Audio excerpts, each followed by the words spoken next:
فلما رأى أيديهم لا تصل إليه نكرهم، پھر جب دیکھا کہ ان مہمانوں کے ہاتھ کھانے کی طرف نہیں بڑھتے تو انہیں مشتبہ سمجھا کہ یہ تو کوئی مشکوک معاملہ ہے، لگتا ہے اچھے ارادے سے نہیں آئے، کیونکہ جو مہمان پانی نہ پیے، کھانا نہ کھائے اور مہمانی قبول کرنے سے انکار کر دے، پھر وہ اچھے ارادے سے تو نہیں آیا ہوتا. تو یہی شک ان کو بھی پڑا اور دل میں خوف محسوس کرنے لگے کہ یہ کیا ماجرا ہے، کچھ کھا نہیں رہے. تو یہ صورتحال دیکھ کر کہنے لگے، یعنی وہ کہنے لگے فرشتے، ڈرو نہیں، ہم لوط کی قوم کی طرف بھیجے گئے ہیں، ہم ایک مشن پر آئے ہیں اور راستے میں تمہیں بھی خوشخبری دینے کے لیے. اور ابراہیم کی بیوی جو پاس کھڑی تھی، یعنی وہ بھی مہمانداری میں شوہر کی مدد کر رہی تھی، ہنس دی تو ہم نے اسے اسحاق کی خوشخبری دی اور اسحاق کے بعد یعقوب کی بھی. یعنی وہ ٹینشن ختم ہوئی کیونکہ برے ارادے سے نہیں آئے، تو جب انہوں نے بتایا کہ نہیں ہم کہیں اور جانے والے ہیں تو وہ ریلیکس ہو گئی اور اس کے ساتھ ہی انہیں بچے کی خوشخبری دی. حضرت سارہ کی عمر بھی بہت زیادہ تھی، بعض روایات میں 80 یا 90 سال بتائی جاتی ہے، اور ابراہیم علیہ السلام کی 100 سال، یعنی انتہائی بڑھاپے کی عمر کو پہنچے ہوئے تھے. یہ بھی اللہ کا بڑا فضل ہوتا ہے، کچھ لوگ انتہائی بڑھاپے کی عمر کو پہنچ کر بھی کھڑے ہو کے نمازیں پڑھتے. ابھی آج ہی مجھے کوئی بتا رہا تھا کہ وہ ہماری ایک بہن کی والدہ ہیں، 100 سال کے قریب ان کی عمر ہے، اور وہ مغرب کی نماز کل انہوں نے کھڑے ہو کے پڑھی ہے، اور ہم جوان لوگ بیٹھ کے نمازیں پڑھ رہے ہوتے ہیں. تو یہ اللہ کی توفیق ہوتی ہے جس کو وہ دے، اور یہ توفیق مانگا کرے، رو کے مانگا کرے. ہم رو کے صرف دنیا مانگتے ہیں، ہم رو کے اچھی عبادت کی توفیق مانگا کرے. ربی اعنی علی ذکرک و شکرک و حسن عبادتک. عبادت کا مہینہ آ رہا ہے، چونکہ راتیں چھوٹی، دن لمبے، کام زیادہ، وقت کم، تو برکت کی دعا مانگے اور توفیق مانگے کہ یا اللہ سارا قیام کروانا، کچھ نہ چھوٹے، اور یکسوئی سے ہو اور خشوع سے ہو. اس طرح کی دعائیں مانگا کریں. اللہ روزوں کا پتہ ہی نہ چلے، اور زیادہ سے زیادہ قرآن کے ساتھ میرا رابطہ ہو، زیادہ سے زیادہ صدقے کی توفیق دینا. یعنی جتنی بھی نیکیاں آپ سوچ سکتے ہیں وہ صرف سوچ کے نہ رہ جائے کہ پلاننگ میں نے کر لی ہے، ٹک کر لیا، یہ بھی کروں گا، یہ بھی نہیں. توفیق مانگے.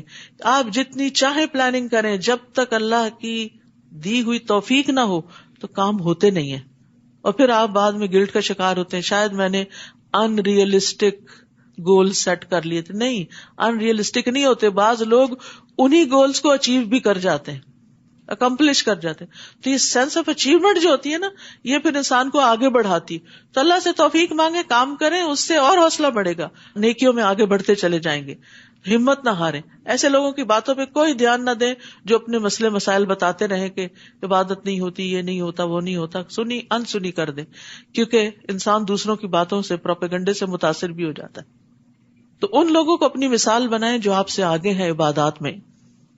تو اللہ سبحانہ تعالیٰ جسے چاہے بڑھاپے میں اولاد دے سکتا ہے، اس کے لیے کیا مشکل ہے، اور ہمت بھی دے دیتا ہے. ایک بوڑھی عورت بچہ پیدا کرے، یہ ہمت کی بات ہے نا. اس زمانے میں تو کوئی سی سیکشن بھی نہیں ہوتے تھے، نیچرل برتھ تھی.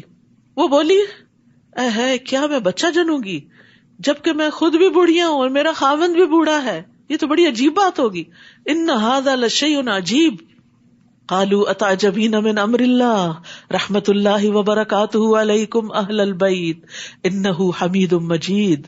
فرشتے کہنے لگے کیا تم اللہ کے حکم سے تعجب کرتی ہو، اس پہ حیرت زدہ ہو؟ اے اہل بیت نبوت، تم پر اللہ کی رحمت اور برکتیں ہوں، بلا شبہ وہ قابل تعریف اور بڑی شان والا ہے. پھر جب ابراہیم علیہ السلام سے خوف دور ہو گیا اور اسے خوشخبری مل گئی تو وہ قوم لوط کے بارے میں ہم سے جھگڑنے لگے. اللہ اکبر، کس درجے کی خیر خواہی تھی اور کیسا غم تھا لوگوں کا ابراہیم علیہ السلام کے دل میں.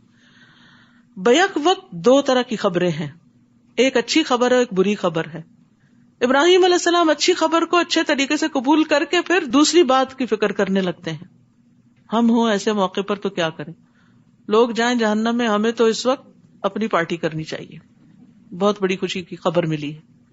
نہیں، انسانوں کے اوپر آنے والی تکلیف کا احساس کر کے اللہ تعالیٰ سے جھگڑ رہے ہیں.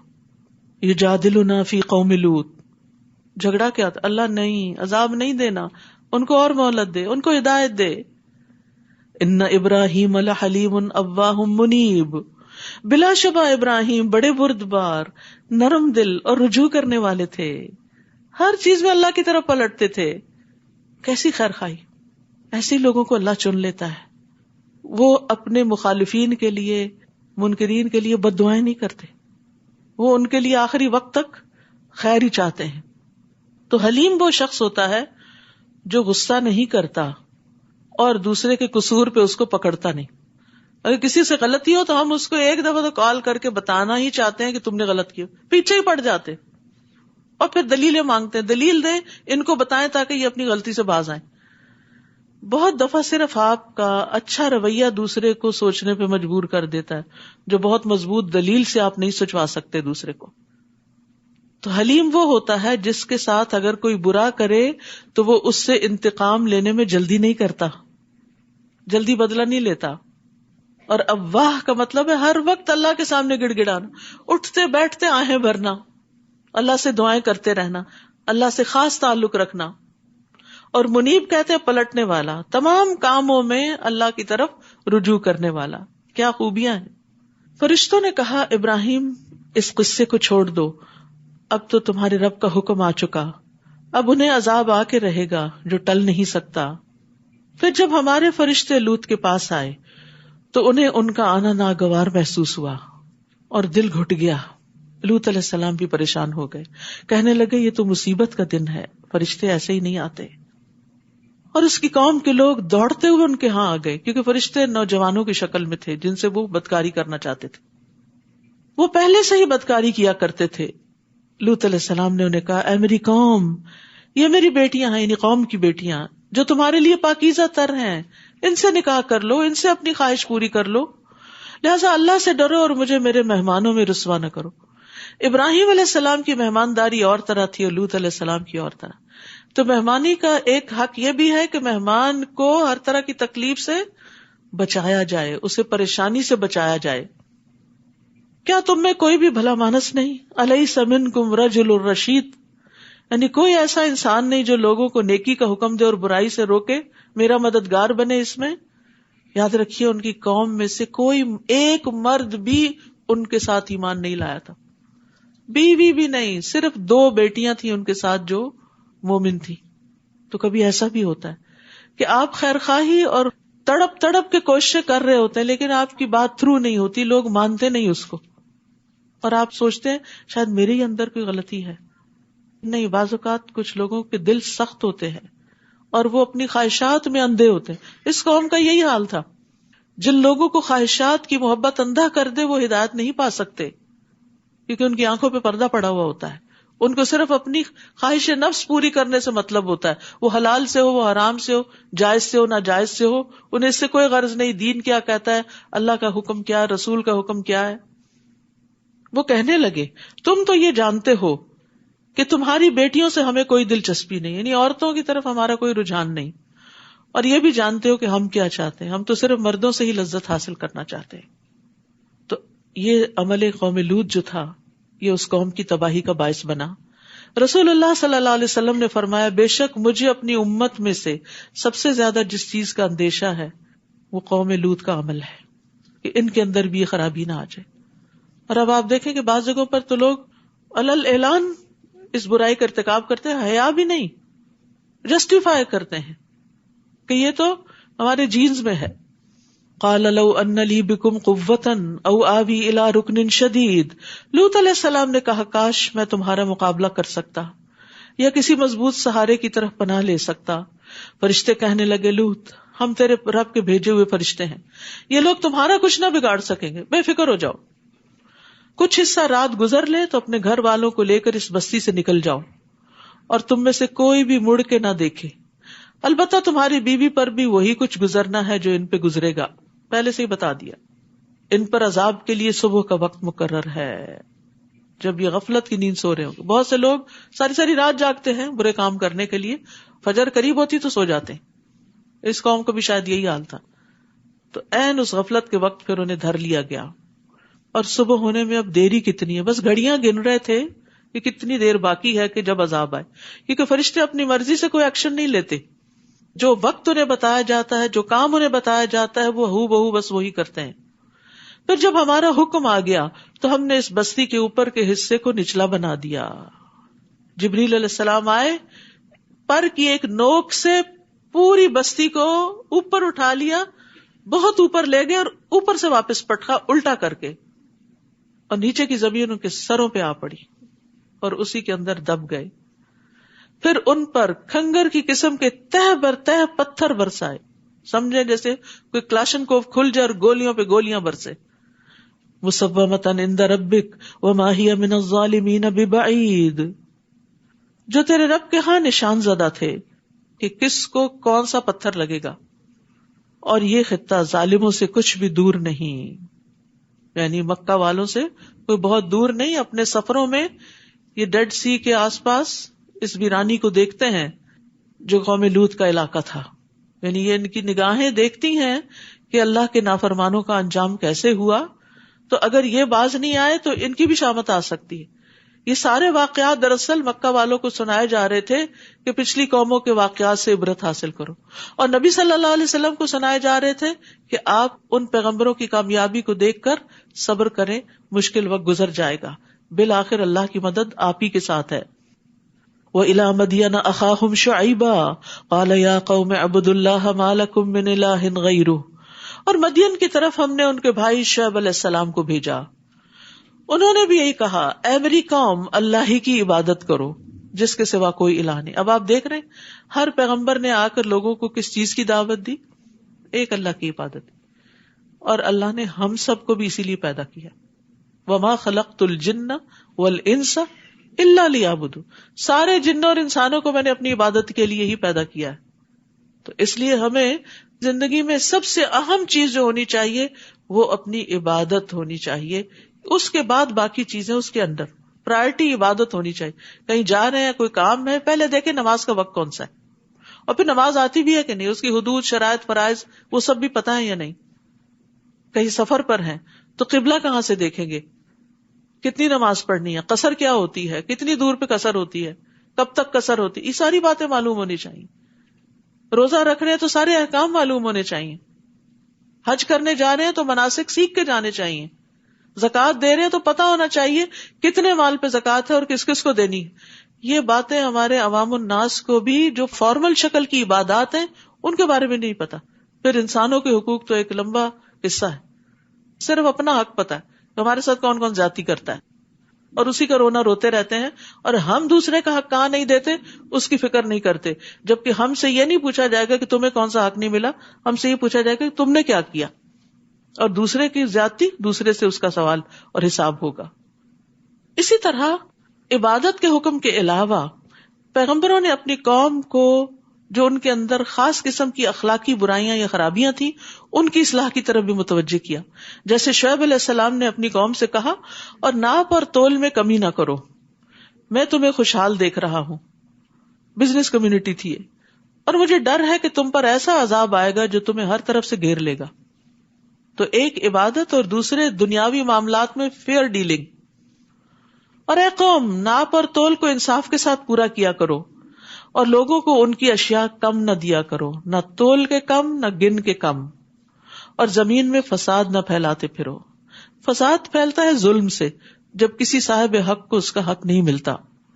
تو جب ناپ تول میں کمی کرو گے تو جن کے حق میں کمی ہو رہی ہے وہ پھر جوابی انتقامی کاروائیاں کریں گے اور لڑائی جھگڑے فساد شروع ہوں گے. تمہارے لیے اللہ کی دی ہوئی بچت ہی بہتر ہے، یعنی ایک جینوئن پروفٹ جو ہے وہی کافی ہے اگر تم مومن ہو، اور میں تم پر کوئی محافظ تو نہیں.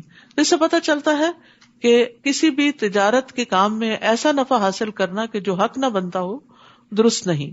یعنی اللہ نے جو مال تمہارے لیے انصاف کے ساتھ حقوق ادا کرنے کے بعد باقی چھوڑا ہے وہ تمہارے لیے بہتر ہے، بابرکت ہوگا چاہے تھوڑا بھی ہوگا، بجائے اس کے کہ تم کسی پر ظلم کر کے ناحق مال حاصل کرو. لیکن انسان مال کی محبت میں ایسے گرفتار ہے کہ اس کو جب مال ملتا ہے تو وہ نہیں سوچتا کہ یہ جائز طریقے سے آیا ہے یا ناجائز طریقے سے. قیامت کے دن بھی ابن آدم سے جو سوال کیے جائیں گے ان میں سے ایک سوال یہ کہ مال کہاں سے آیا، انکم کا سورس کیا تھا، اور خرچ کہاں کیا. ایک آڈٹ تو دنیا میں ہوتا ہے نا، اور ایک وہاں بھی ہونے والا ہے. نبی صلی اللہ علیہ وسلم نے فرمایا ابن آدم دو چیزوں کو ناپسند کرتا ہے، موت کو، حالانکہ وہ مومن کے لیے فتنوں سے بہتر ہے، اور مال کی قلت کو، یعنی تھوڑا مال ہو تو راضی نہیں ہوتا، حالانکہ مال کی قلت حساب کتاب میں کمی کا باعث ہے. تھوڑا ہے تو حساب کتاب بھی کم ہے، لیکن ہم ہمیشہ تھوڑے پہ پریشان ہی ہوتے ہیں. اسی لیے ایک روایت میں آتا ہے کہ جو غریب لوگ ہوں گے وہ جنت میں 500 سال نصف دن پہلے چلے جائیں گے، ان کا حساب کتاب ہی نہیں. جن کے پاس جتنا زیادہ اتنا حساب کتاب زیادہ. وہ کہنے لگے اے شعیب، کیا تمہاری نماز تمہیں یہی سکھاتی ہے؟ اب نماز کا تانا یہ اس دور سے ہے کہ ہم ان معبودوں کو چھوڑ دیں جنہیں ہمارے آباء و اجداد پوجتے آئے ہیں، یا جسے ہم چاہیں یا جیسے ہم چاہتے ہیں اپنے اموال میں تصرف کرنا چھوڑ دیں. یعنی تم کہتے ہو ایک اللہ کی عبادت کرو تو ہمارے معبودوں کا پھر کیا ہوگا؟ تم کہتے ہو کہ مال میں دھوکہ دہی نہ کرو اور فیئر ڈیلنگ کرو، پھر ہمارا نفع کہاں ہوگا؟ تم تو بڑے بردبار اور بھلے مانس آدمی تھے، تم تو بڑے اچھے ویل ایجوکیٹڈ اور ایک نوبل پرسن تھے، تمہیں کیا ہو گیا مولوی بن گئے اور اس طرح کی نصیحتیں کرنے لگے ہو؟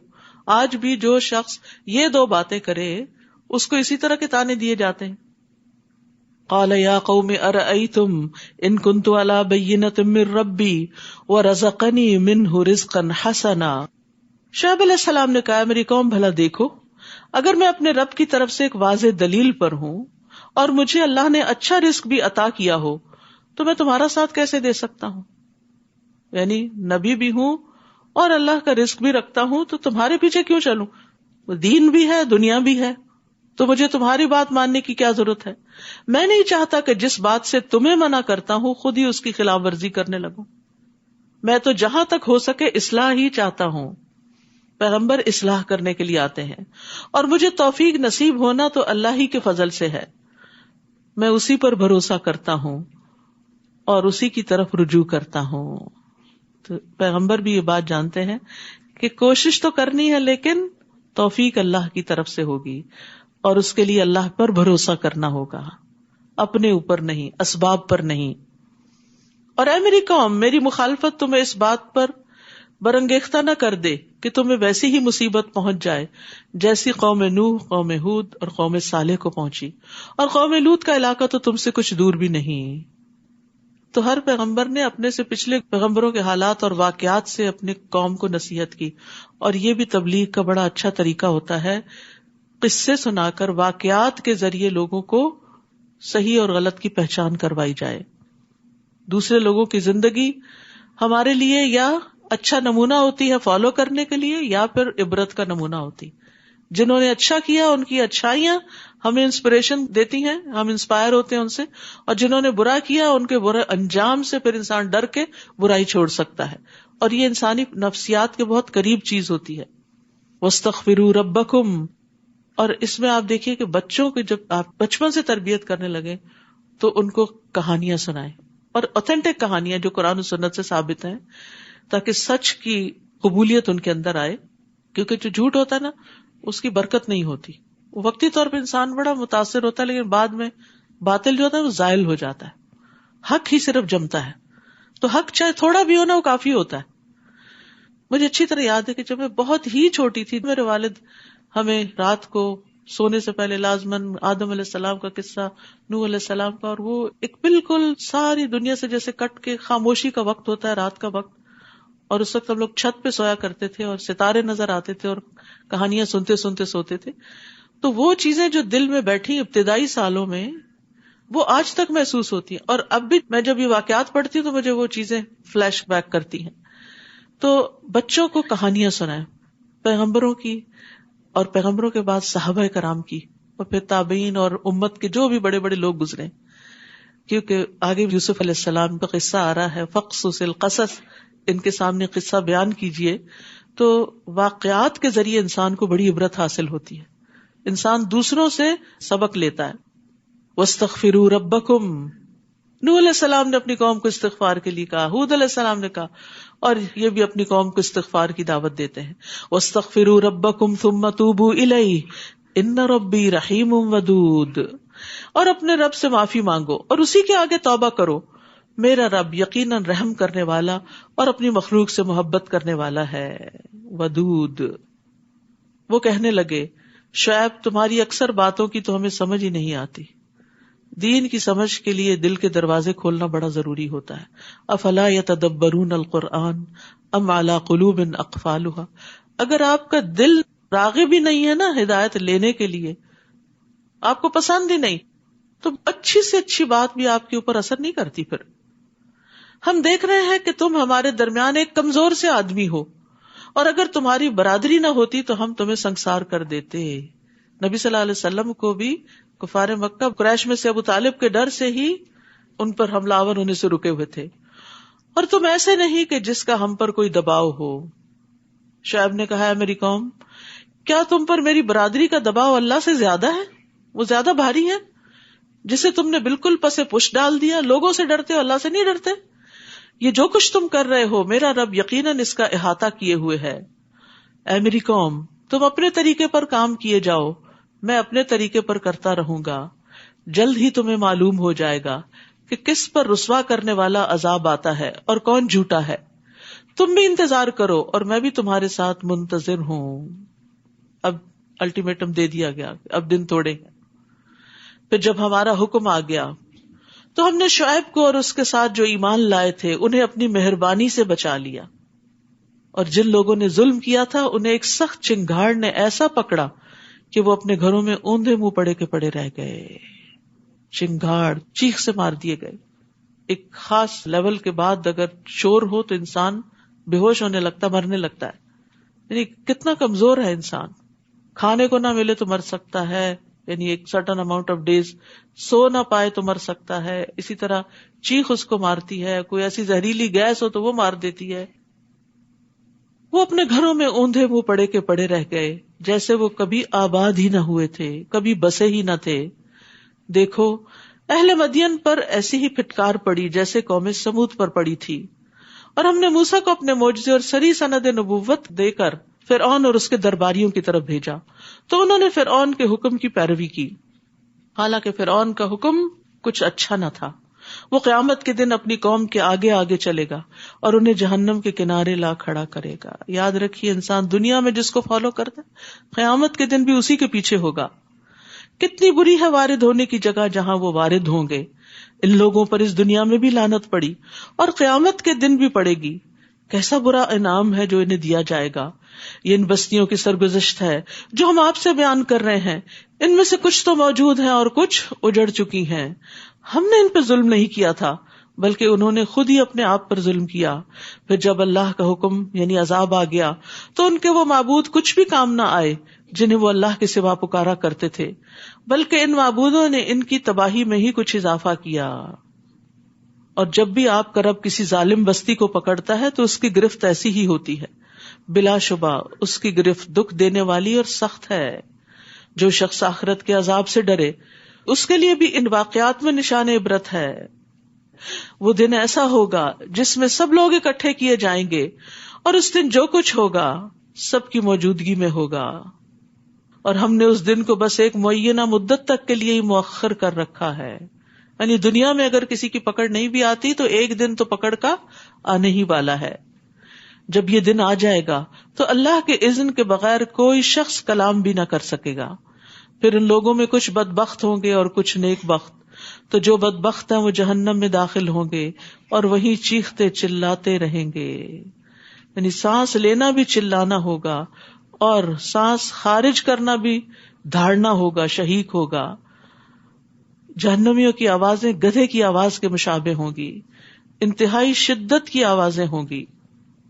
جہنمی خون کے آنسو روئیں گے.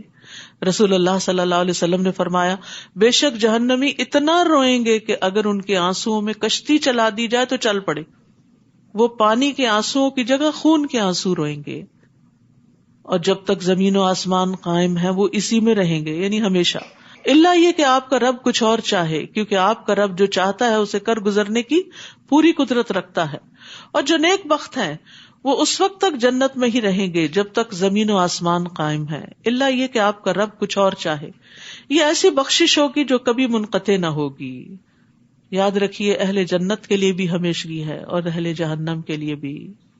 نبی صلی اللہ علیہ وسلم نے فرمایا، جب اہل جنت جنت میں اور اہل جہنم جہنم میں داخل ہو جائیں گے تو ایک آواز دینے والا ان کے درمیان کھڑا ہو کر پکارے گا، اے جہنم والو، اب تمہیں موت نہیں آئے گی، اور اے جنت والو تمہیں بھی موت نہیں آئے گی، بلکہ ہمیشہ یہیں رہنا ہوگا۔ بس اے نبی، جن چیزوں کو یہ لوگ پوچھتے ہیں ان کے بارے میں کسی شک میں نہ رہیے، یہ تو انہیں ایسے ہی اندھی عقیدت سے پوج رہے ہیں جیسے ان سے پہلے ان کے باپ دادا کرتے رہے، اور ہم بلا کم و کاست انہیں پورا پورا حصہ دیں گے۔ ہم نے اس سے پہلے موسیٰ کو کتاب دی تھی اور اس میں بھی اختلاف کیا گیا تھا، اور اگر آپ کے رب کا حکم پہلے سے طے شدہ نہ ہوتا تو ان اختلاف کرنے والوں کے درمیان فیصلہ چکا دیا گیا ہوتا، اور وہ بھی اس کے بارے میں ایسے شک میں پڑے ہوئے تھے جس نے انہیں بے چین کیا ہوا تھا۔ ان میں سے ہر ایک کو تیرا رب ان کے اعمال کا پورا پورا بدلہ دے کر رہے گا، یقیناً وہ ان کے اعمال سے باخبر ہے۔ فاستقم کما امرت ومن تاب معک، بس آپ ثابت قدم رہیں جیسے آپ کو حکم دیا گیا ہے، یعنی لوگوں کی مخالفتوں سے گھبرائیں نہیں، اور آپ کے وہ ساتھی بھی جنہوں نے آپ کے ساتھ ایمان کی طرف رجوع کیا ہے، اور سرتابی نہ کرنا، کیونکہ جو کچھ تم کرتے ہو وہ اسے دیکھ رہا ہے، اور نہ ہی ان لوگوں کی طرف جھکنا جنہوں نے ظلم کیا، ورنہ تمہیں بھی دوزخ کی آگ آ لپٹے گی۔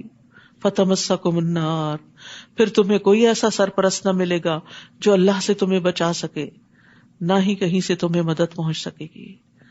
یہ اتنی سخت بات تھی کہ نبی صلی اللہ علیہ وسلم نے فرمایا شیبتنی ہود و اخواتها، مجھے سورت ہود اور اس جیسی صورتوں نے بوڑھا کر دیا ہے، یعنی اللہ کے حکم سے بھاگنے کا کوئی راستہ نہیں ہے، دین کتنا بھی مشکل ہو نجات اسی کے اندر ہے، اور ظالموں کی طرف میلان نہیں رکھنا چاہیے، ان کے اعمال پہ راضی نہیں ہونا چاہیے۔ وَأَقِمِ الصَّلَاةَ طَرَفَيِ النَّهَارِ، نیز آپ دن کے دونوں طرفوں کے اوقات میں اور کچھ رات گئے نماز قائم کیجیے۔ ان الحسنات یذہبن السیئات، بلا شبہ نیکیاں برائیوں کو دور کر دیتی ہیں۔ یہ ایک یاد دہانی ہے ان لوگوں کے لیے جو اللہ کو یاد کرتے رہتے ہیں۔ نماز اللہ کے ذکر کا سب سے بہترین طریقہ ہے، ایک فارمل وے ہے اللہ کو یاد کرنے کا، اور ایک فرض ہے ادا کرنے کے لیے، اور ایک نماز دوسری نماز کے درمیان ہونے والے گناہوں کا کفارہ بھی ہے۔ فرض نماز ادا کرنے سے قدم قدم پر گناہ مٹتے ہیں اور درجات بلند ہوتے ہیں۔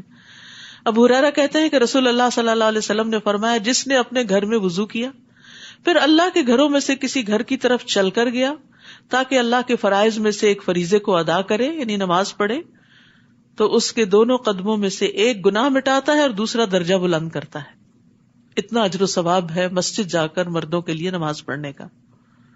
اور صبر کیجئے، اللہ تعالیٰ یقیناً نیکی کرنے والوں کا اجر ضائع نہیں کرتا۔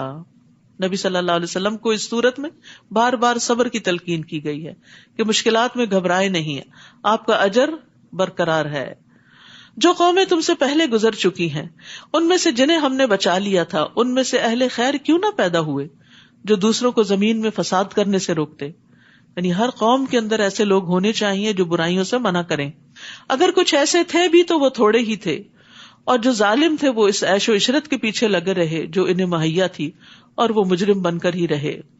اور آپ کے رب کے یہ شایع نہیں کہ وہ بستیوں کو ناحق تباہ کر دے، حالانکہ وہاں کے باشندے اصلاح کرنے والے ہوں، اور اگر آپ کا رب چاہتا تو سب لوگوں کو ایک ہی امت بنائے رکھتا، مگر وہ اختلاف کرتے ہی رہیں گے، بجز ان لوگوں کے جن پر آپ کا رب رحم کر دے۔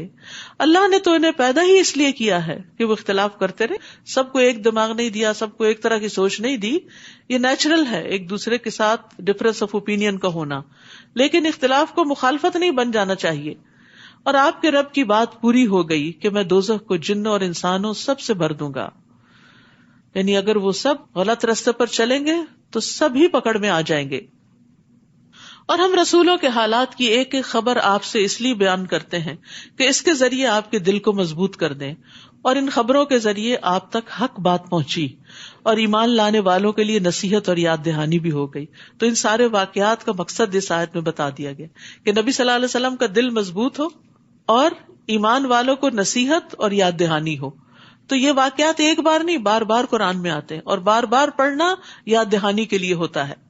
اور جو لوگ ایمان نہیں لائے آپ ان سے کہیے تم اپنے طریقے پر عمل کرتے رہو، ہم بھی عمل کر رہے ہیں، وانتظروا انا منتظرون، اور تم بھی انتظار کرو، ہم بھی انتظار کرتے ہیں۔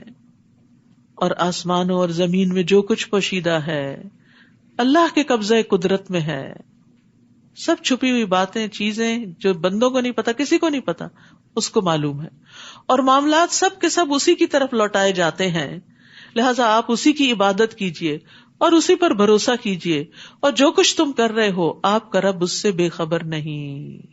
تو یہ تسلی دلانے والی بات ہے کہ نیکی چھوٹی سی بھی ہو تو رب اس کو خوب جانتا ہے۔